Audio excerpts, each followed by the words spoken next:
Déclaration liminaire de la conférence de presse du 2 mars 2024 de la dynamique Monseigneur Kodjo et MK. Mesdames, Messieurs les journalistes, chers militants, sympathisants de la DMK, chers compatriotes et combattants de la liberté et de la souveraineté intégrale du Togo, mesdames, messieurs, qu'il nous soit permis d'honorer avec 1 minute de recueillement en mémoire du président légitime du Togo, son Excellence Dr Gabriel Adomé-Kodo, décédé en exil le 3 mars 2024 à Tema, au Ghana.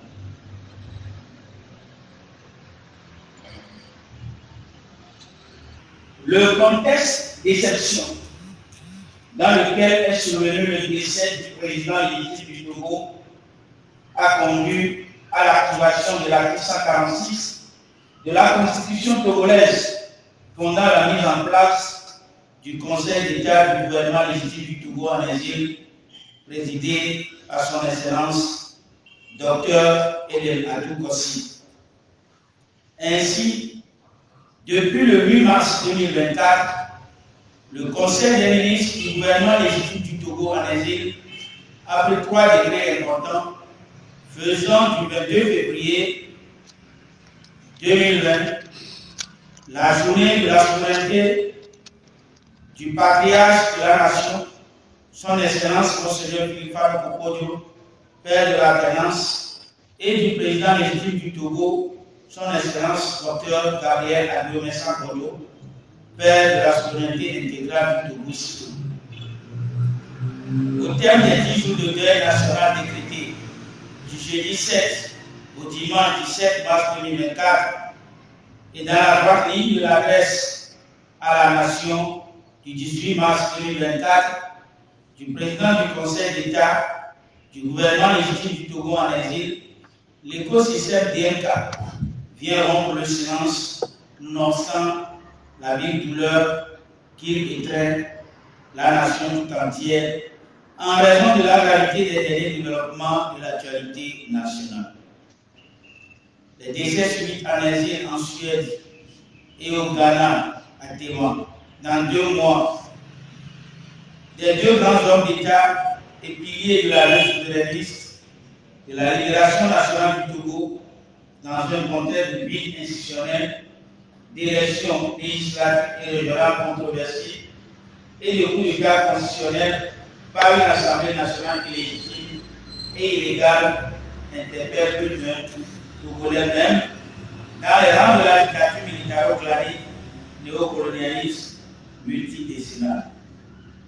N'est-ce pas un euphémisme de constater, plus de 4 ans après la révolution électorale et pacifique du 22 février 2020, que le Togo va à volo en raison du déficit d'éthique au cœur de l'action politique sur la terre de nos aïeux?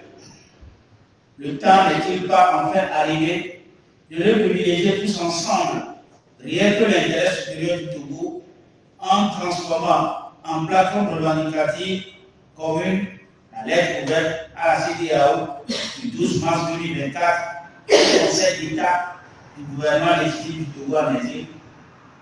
Mesdames, Messieurs les journalistes, il est temps de sauver notre patrie en danger, car tous les indicateurs sont hélas au rouge.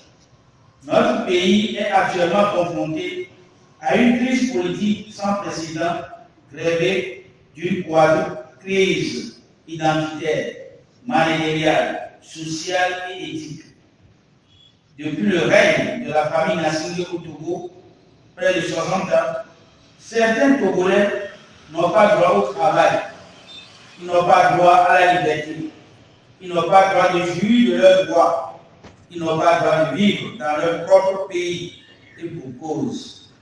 Ils ne sont pas dans la même vision que l'UNI. Ils ne sont pas dans le parti politique appelé l'UNI. Par conséquent, ces compatriotes togolais doivent quitter leur pays, doivent être licenciés, doivent être emprisonnés, doivent mourir ou être assassinés au pays ou en exil. Nous vivons dans la misère, dans la pauvreté, dans la souffrance qui sont le quotidien de la plus grande majorité des Togolais. Au nom de la famille assimilée du régime uni, soutenue par certaines forces prédatrices néocolonialistes coalisées, le Togo est devenu en lieu et place de l'ordre de l'humanité, l'orphelinat de l'humanité. L'épée de Damoclès de Uni peut frapper n'importe qui parmi nous, les leaders et militants à tout moment. Les récents espoirs de ce régime dictatorial uni avec à la manœuvre fort d'inciter sont nombreux. L'assassinat du président du Morena, le politologue Atiche Agobli, assassiné jeté à la plage. Ntish Sinalenge et Ansel Bouyano, fauché par balle. Etienne Yakalo de l'ASC, décédé assassiné en détention, selon Mohamed Boum. Monfigou, fauché par balle. Le colonel Toussaint Mitala Makumba, assassiné, égorgé dans son bureau au camp. Saubertin Abba, décédé en exil en Afrique du Sud. Son Excellence Monseigneur Philippe Parokokorio, décédé en exil en Suède. Son Excellence Dr Gabriel Messa Alumokodio, décédé en exil à Clément au Ghana, pour ne citer que cela. Chers opposants, c'est qui le prochain prisonnier politique de Ford Assimilé? C'est qui les prochains exilés politiques? C'est qui les prochains massacrés? Les prochaines fois de Ford Assimilé et de Uni ou victimes de Uni. Une seule personne ne peut être plus forte que les plus de 8 millions de Togolais que nous sommes. Un seul individu ne peut nous imposer son diktat. Jusqu'à quand garderons-nous le silence? Jusqu'à quand serons-nous cloîtrés dans la torpeur? La dynamique Monseigneur Kodo DMK constate avec indignation la volonté de Ford Assimilé de tripatuer la constitution togolaise avec une assemblée nationale dont le mandat a pris fin le 31 décembre 2023. Par conséquent, les dispositions de l'article 52 de la constitution togolaise ne permettent en aucun cas à l'actuelle Assemblée nationale de modifier la constitution jusqu'à vouloir changer de république. Constatant le vide institutionnel, l'Assemblée nationale et le gouvernement sont illégaux, car le gouvernement dit sa légitimité du Parlement. Vouloir modifier la Constitution avec une Assemblée nationale qui est illégale est très scandaleuse et très périlleuse. Cette tentative de modification intervient dans un climat déjà très tendu à cause du contentieux électoral du 22 février 2020 non sondé. M. Ford Assimilé de se donner une présidence à vie, tentant pour ainsi dire de transformer notre République togolaise en une monarchie héréditaire ou encore en une dynastie congénitale et atavique, ce qui expose le Togo à un chaos généralisé. Ford Assimilé veut faire asseoir le Togo sur des braises magmatiques dont l'explosion imminente aura des dégâts collatéraux qui risquent d'emporter les tenants et les aboutissants de ce fossile qui est en train d'être perpétué. Mesdames, Messieurs les journalistes, la dynamique Monseigneur Kodo DMK n'est pas seulement dans une poursuite de simple dénonciation, mais aussi dans des actions concrètes, tant sur le plan national qu'international. Il y a péril à la demeure. C'est pourquoi la DMK lance un vivant appel patriotique et solennel dénommé Appel républicain 20 mars 2024 à tous les leaders politiques, à tous les militants et sympathisants des partis politiques dans les préfectures et régions du Togo, à toutes les organisations de la société civile, à tous les compatriotes et combattants de la liberté dans la diaspora, à tous les étudiants, à tous les enseignants, à tous les fonctionnaires, à tous les paysans, à tous les commerçants, à tous les artisans, à tous les artistes, à tous les chômeurs, à la jeunesse, aux femmes, bref, à toutes les forces vives de la nation, à une mobilisation générale synchronisée sur toute l'étendue du territoire national en vue de la reconquête de la souveraineté intégrale du Congo. Voici venu le temps de sortir de nos bureaux, de nos chambres, de nos maisons respectives pour battre le pavé. Cette opportunité que M. Paul Nassiri et son assemblée caduque nous offrent doit être bien exploitée une fois pour tout le monde, afin de commencer par écrire une nouvelle page glorieuse de notre histoire commune, avec la conscience de l'accomplissement de notre mission générationnelle.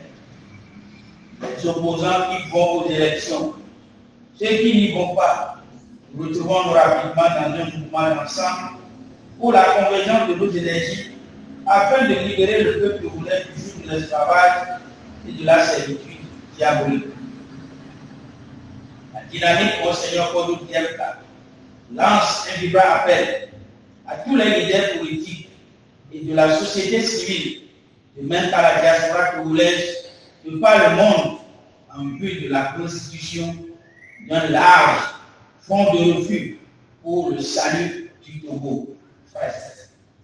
Mesdames, Messieurs les journalistes, le protocole A/SP1/12/01 de la CEDEAO sur la démocratie et la bonne gouvernance additionnelle au protocole relatif au mécanisme de gestion, de prévention de règlement des conflits, de maintien de la paix et de la sécurité interdit toute modification de la Constitution 6 mois avant les élections, qui de la constitutionnalité de la réforme initiée par une Assemblée nationale illégitime et non fondée à légiférer dans le contexte actuel.